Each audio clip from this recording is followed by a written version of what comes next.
Brian Jackson, who's the emerging market strategist at the Royal Bank of Canada, and he's recommending staying defensive in emerging markets, and he joins us this morning in studio. Good Monday to you. First off, before we get to the National People's Congress taking place in China, why do you say that we need to play defensively in emerging markets when gurus such as Mark Mobius, who's also very famous for his plays in emerging markets, says you should go long right now? Well, we're definitely positive on the medium-term case for emerging markets in general, but just in the very near term, we do advocate being a little bit defensive. We just think that perhaps the market got a little bit ahead of itself towards the end of last year, in the first few weeks of this year. And when you look at things like the cash levels of equity fund managers and just the valuations, we think that perhaps they are a little bit stretched at the moment. The first few weeks of this year, we saw a correction though during the first few weeks of this year. That wasn't enough to make valuations look a little bit more attractive and a little bit more realistic? No, we have a chart which sort of shows the PE ratios for the MSCI Emerging Markets Index, and it's still at pretty elevated levels. And if you go back over the last 10 years or so, whenever you do get up around that sort of level, you do see underperformance in the months following that. Okay, but mid-term, long-term, you're bullish on emerging markets, right? Yep. So let me just ask you, how big of a correction would you say that emerging markets need before valuations are attractive again?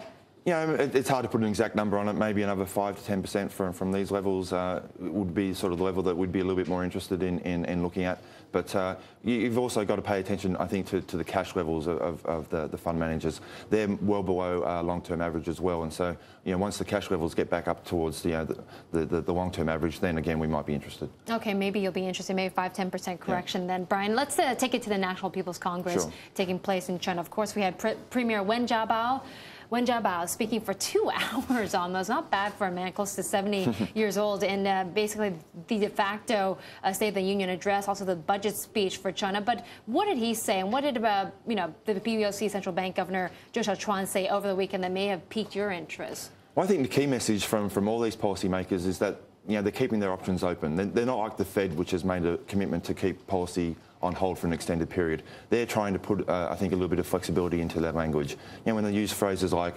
moderately easy for monetary policy or basic stability for the exchange rate, that's keeping their options, I think, to either keep policy unchanged in the near term or to make some gradual adjustments as they see fit. Yeah, and everyone's focusing in, of course, on the yuan and the RMB policy. When is it going to move?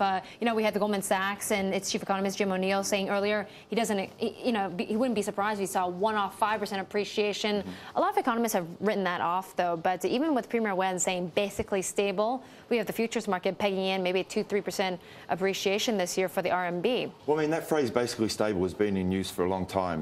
They used it in 2005 before they actually revalued. They used it all during the appreciation period against the dollar in 2006, 2007. So I think that phrase to Beijing can mean quite a few things. So I definitely don't think it rules out making a move on the currency in the months ahead. And what sort of move do you expect on the currency for 2010? Well, we do see that risk of a one-off revaluation as being sort of a low-risk event. We think it's more going to be a gradual, steady process, and we're sort of thinking maybe 5% over the year to somewhere around 650 by the end of the year. Yeah, in fact, I think you're expecting a few interest rate rises in China. I think one every quarter, starting in Q2.